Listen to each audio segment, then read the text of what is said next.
जो quality of cricket खेल के दिखाई गई, उससे और ज़्यादा खुशी हुई कि जब आप सिस्टम के स्टैंडर्ड सेट करते हैं, जब आप अपनी क्रिकेट के स्टैंडर्ड सेट करते हैं, तो आप किसी प्लेयर के मोहताज नहीं होते। फिर प्लेयर मोहताज होता है और अपने गेम को रेडी करके उस जगह पे आके जो है परफॉर्म करता है। विराट कोहली गए, रोहित शर्मा गए, कोई फ़र्क नहीं पड़ा, तिलक वर्मा आ गए और संजू सैमसन आ गए। तो हमने देखना यह है कि किसी की कामयाबी की कोई राइट रीज़न है जिसकी वजह से उन्होंने अपने जो रिप्रेजेंटिंग द कंट्री जो स्टैंडर्ड सेट किए हैं और जिसके मुताबिक उसका प्लेयर रेडी हो रहा है, ये वो प्रोडक्ट है। और आज मुझे जो संजू सैमसन की जितनी तारीफ की जाए उतनी कम है कि जितने वो हंगर उन्होंने शो की, जितनी कामनेस शो की, जितनी गेम अवेयरनेस शो की, किसी मौके पे मुझे नहीं लगा कि उन्होंने अपनी कामनेस को छोड़ा हो। और ये कामनेस तभी आती है जब आपको अपनी गेम पे पूरा ट्रस्ट होता है, जब आपने डे इन डे आउट आपने इस तरह की परफॉर्मेंसेस देने की प्रैक्टिस की हो और आपका कंट्रोल हो अपनी गेम के ऊपर, आपकी गेम सॉर्टेड हो to play something like that. तो मुझे लगता है कि उनकी गेम अवेयरनेस और उनकी जो ओवरऑल उनकी कामनेस थी मुझे बहुत पसंद आई, क्योंकि आखिरी ओवर तक he was in total control, he was not showing any emotions. कहीं पे भी मुझे अंडर प्रेशर नहीं लगे, क्योंकि आप सोचें कि एक स्टेज ऐसी थी कि अगर ये वाला मैच ये ना जीत पाते तो ये वर्ल्ड कप से बाहर थे। तो कितनी बड़ी स्टेक उनकी जो थी वो ऐसी लगी हुई थी कि अगर वो ना कर पाते, और टोटल कितना था 196, not a easy target to chase on, लेकिन उनकी कामनेस, कंट्रोल और उनकी जो हंगर थी, I was really impressed. I think जिस तरह आज संजू सैमसन खेले हैं, अगर ये 15-20 और भी रन कर जाते तो उन्होंने कर देने थे। मैंने इस तरह की ओपनर से चेज करते हुए इनिंग्स T20 क्रिकेट में नहीं देखी। और जो मुझे सबसे ज्यादा चीज पसंद आई, फ्रॉम द वेरी स्टार्ट चौका मारा उन्होंने, उसके बाद उनका इंटेंट था कि मैंने सिंगल करनी है। अगर उनको बॉलर ने बुरा गेंद कर दिया फिर उन्होंने दोबारा से चौका या छक्का मारा, otherwise he kept on working the ball into the gaps. और पहले ओवर से उनकी इंटेंट से लग रहा था कि ये तहिया करके आए हैं, और इनको टीम मैनेजमेंट ने कहा कि आपने 20 ओवर खेले हैं, और उन्हें 20 ओवर खेल के दिखाया। That was an incredible innings. और जो भी यंगस्टर्स जो हैं वो इस लेवल के ऊपर आके क्रिकेट खेलना चाहते हैं, I think that innings is an example.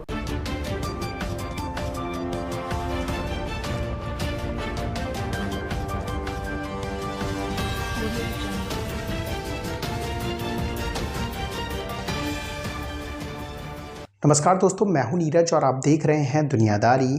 दोस्तों, सुपर 8 के आखिरी मैच में भारत ने वेस्ट इंडीज को 5 विकेट से मात देकर सेमीफाइनल में अपनी जगह पक्की कर ली है। बात करें अगर मैच की, तो वेस्ट इंडीज की टीम ने पहले बल्लेबाजी करते हुए 20 ओवर में 5 विकेट के नुकसान पर 195 रन बनाए। लक्ष्य का पीछा करने उतरी भारतीय टीम ने 5 विकेट खोकर लक्ष्य अपने नाम कर लिया। भारत की ओर से संजू सैमसन का जादू एक बार फिर से देखने को मिला। संजू सैमसन ने 50 गेंदों में 97 रनों की शानदार इनिंग खेली है। संजू सैमसन की शानदार परफॉर्मेंस को देखकर एक बार फिर से पाकिस्तानी मीडिया पूरी तरीके से संजू सैमसन का दीवाना हो चुका है। न केवल पाकिस्तानी मीडिया बल्कि फीफा ने भी संजू सैमसन की जमकर तारीफ की है। बताते चले कि संजू सैमसन को लेकर फीफा ने पोस्ट किया और कहा कि ये इस वर्ल्ड कप की सबसे अच्छी इनिंग है। संजू सैमसन की शानदार परफॉर्मेंस को देखकर अब फीफा भी संजू सैमसन का फैन बन चुका है। भारतीय टीम की शानदार परफॉर्मेंस और इस शानदार जीत को देखकर पाकिस्तानी मीडिया ने कहा कि भारत की टीम जिस तरीके से खेल रही है, यह कहना बिल्कुल भी गलत नहीं होगा कि भारत T20 वर्ल्ड कप 2026 अपने नाम करने वाला है। तो दोस्तों, आइए चलते हैं और देखते हैं कि पाकिस्तानी मीडिया ने भारतीय टीम की शानदार परफॉर्मेंस और इस शानदार जीत को लेकर और क्या कहा है। 50 पे जाके जो गार्ड लिया, how have you enjoyed his innings?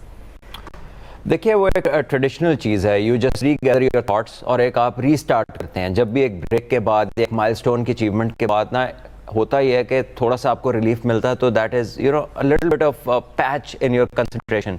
तो टू गेट ओवर इट, तो आप अपना रिचुअल दोबारा करते हैं। द वे यू केम इन, जब आप 0 पे थे, आप पहले आके गार्ड लेते हैं, you have a look around, आप एक आध बॉल को जरा करेक्ट खेलते हैं और then you start to get into the act. उसने एग्जैक्टली 50 पे वही किया। And the commentator was Dinesh Karthik, उसने बड़े अच्छी तरह एक्सप्लेन किया। उसने कहा कि ओल्ड स्कूल ये रिचुअल है पूरा, और उसने पूरा किया। एंड उसके बाद उसने एक बॉल रोका, फिर अगले बॉल पे सिंगल किया। जब 12वें से 19वें ओवर तक उसने जितनी बाउंड्रियां लगाई हैं, सारे ग्राउंड शॉट्स थे, टेक्निकल और ग्राउंड शॉट्स थे, कोई हवा में शॉट ही नहीं मारा। 19वें ओवर में जाकर उसने वो लास्ट ओवर में छक्का लगाया जो उसने एक छक्का लगाया और फिर एक उसने चौका लगा के मैच को फिनिश किया. So that is how he was committed. जो कहा ना कि एक प्लान होगा टीम का कि यार आपने एंड तक जाना है. That was a perfect knock कि how in a chase you know control the innings. आप इनिंग्स की पूरी कंस्ट्रक्शन करते हैं, अपने इर्द गिर्द के हालात को भी देखते हैं एंड यू नो आपका एक अंडर कंट्रोल था. द बेस्ट थिंग वाज कि he had so much authority कि चौका मारा, सिंगल की, दूसरा गेंद बुरा मिला, दूसरे पे चौका मार दिया, विकेट गिर रहे हैं, कोई आके अपना खेरा है, उसको कोई फर्क नहीं पड़ा. वो अपने बिल्कुल वो जैसे हॉर्स का विजन नहीं होता फ्लैप्स में, वो अपनी लाइन पे जा रहा था. एक और चीज़ मैं उनकी बैटिंग में जो ऐड करना चाहता हूँ और बताना चाहता हूँ जो इंजॉयबल थी, he knows his game very well. आप ये देखें कि वो तीनों विकेटें एक्सपोज रखता है. थोड़ा सा ऑफ स्टंप की तरफ गेंद आता है, उसके पास ये वाला शॉट है, ऑफ स्टंप से आगे गेंद आता है, ड्राइव मारता है, थोड़ा सा और अंदर आता है फास्ट बॉलर तो वो मिड ऑफ के ऊपर से भी मार सकता है. जो खतरनाक गेंद होता है विकेटों में वो उसको रोकना आता है. सो वो उसने एक अपना मेथड डिराइव किया हुआ है और उसके ऊपर ही is been successful and it's working for him. और I think it was an incredible innings. I think सबसे जो बेहतर चीज़ मुझे लगी उसकी जो शॉट सिलेक्शन थी और उसमें शॉट सिलेक्शन में जो परफेक्शन थी और परफेक्शन के साथ जो कन्विक्शन थी और कन्विक्शन के साथ जो उसने बिल्कुल ऑल द वे गया है. It's a great opportunity for him और उसने बताया. बट अगेन मैं इस बात पे ख़त्म करूँगा कि ये एक बहुत इंपॉर्टेंट चीज़ है कोच पॉइंट ऑफ व्यू से. जब आपने किसी को लाइन में लगाया हुआ है, क्यू में लगाया हुआ है और मेरिट पे आप अपॉर्चुनिटी दे रहे हैं, जो बाहर बैठा हुआ है उसके जहन में कभी भी ये चीज़ नहीं आना चाहिए कि मैं सेकंड हूँ, सेकंड ऑप्शन हूँ. उसके जहन में सिर्फ ये होना चाहिए आई एम द बेस्ट. हाँ, मैं क्योंकि अपॉर्चुनिटी के एतबार से मैं क्यू में लगा हुआ, जब मेरी बारी आएगी मेरा कोच, मेरा कैप्टन मेरे पे इतना बिलीव रखता है कि मैं वो काम कर सकता हूँ. आज उनकी ट्रीटमेंट पे उसने जो एग्जीक्यूशन किया वंडरफुल, जितनी तारीफ की जाए कम है. सना, उनके ना पोस्ट मैच इंटरव्यू जब उनका हुआ तो उन्होंने बड़ी एक इंटरेस्टिंग बात की.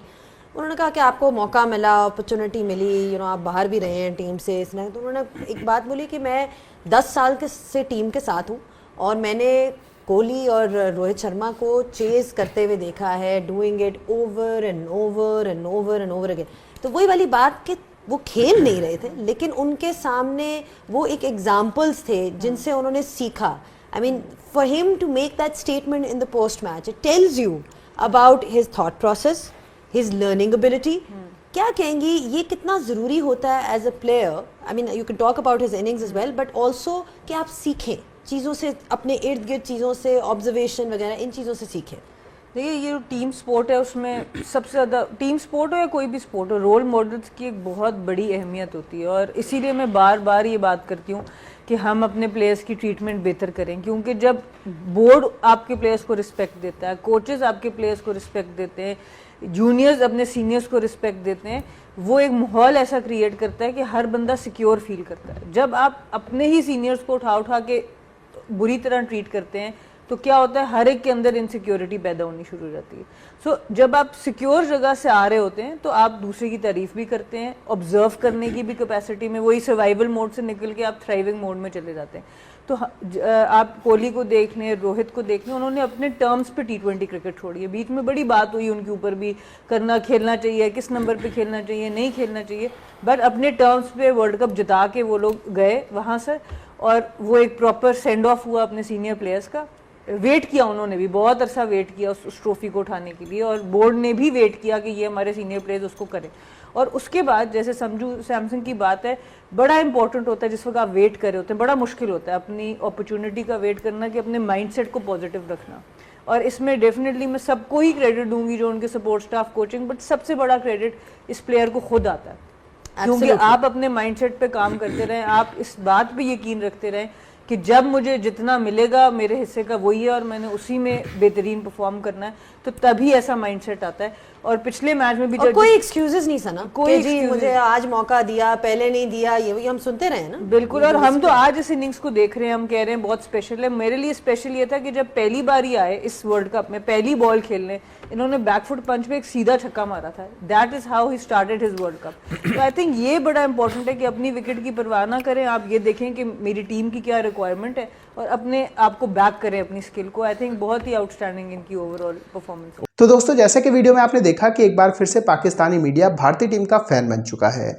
बताते चले कि आज जिस तरीके से संजू सैमसन ने बल्लेबाजी की है उसने पूरी दुनिया को अपना दीवाना बना दिया है।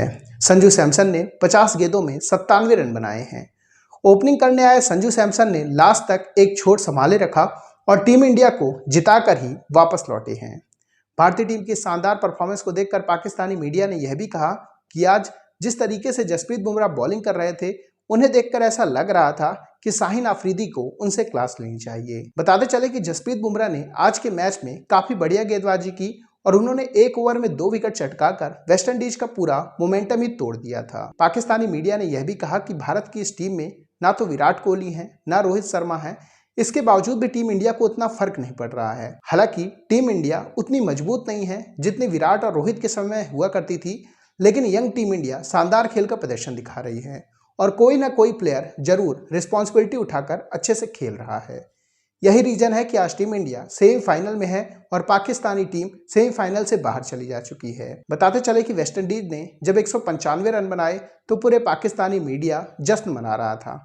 उनको नहीं पता था कि भारत के पास किस तरीके की बल्लेबाजी है, लेकिन इसके बाद जब संजू सैमसन ने मारना स्टार्ट किया तो पाकिस्तानी मीडिया का पूरी तरीके से मुंह अपने आप ही लटक गया। पाकिस्तानी मीडिया ने कहा कि एक बात तो हमें एक्सेप्ट कर लेनी चाहिए कि भारत के पास जो बैटिंग स्ट्रेंथ है वो किसी और टीम के पास नहीं है। भारत के पास जो बल्लेबाज है वो किसी और टीम के पास नहीं है। भारत किसी भी स्कोर को चेस कर सकता है और कितना भी स्कोर बना सकता है। भारत को कभी भी आप अंडर एस्टिमेट नहीं कर सकते हैं। पाकिस्तानी मीडिया ने कहा कि भारत को भारत में हरा पाना लगभग नेक्स्ट टू इम्पॉसिबल होता जा रहा है। भारत का सेमीफाइनल में मुकाबला इंग्लैंड के साथ होने वाला है। कहीं ना कहीं भारत इंग्लैंड को हराएगा और फाइनल में पहुंचेगा और अब देखते हैं कि फाइनल में भारत का मुकाबला किससे होगा। पाकिस्तानी मीडिया का यह भी कहना है कि जिस तरीके से भारतीय टीम परफॉर्मेंस करके दिखा रही है, अगर भारतीय टीम T20 वर्ल्ड कप 2026 अपने नाम कर जाए तो कोई भी डाउट नहीं होने वाला है, ना ही कोई शॉक लगने वाला है, क्योंकि जब वर्ल्ड कप स्टार्ट नहीं हुआ था तभी से ही भारतीय टीम को फेवरेट बताया जा रहा था। बताते चले कि भारत की ICC टूर्नामेंट में जो परफॉर्मेंस है वो हमेशा ही अच्छी रही है।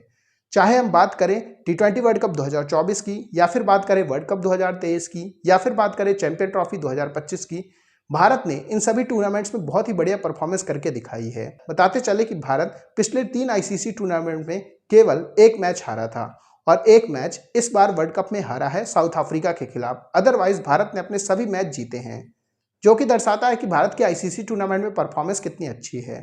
तो दोस्तों अभी के इस वीडियो में बस इतना ही। तमाम डेट्स के लिए आप बने रहिए दुनियादारी के साथ। सुनो, चैनल को सब्सक्राइब करो, उसके बाद घंटी बजा देना ताकि अगली वीडियो आपसे मिस ना हो पाए। Thank you.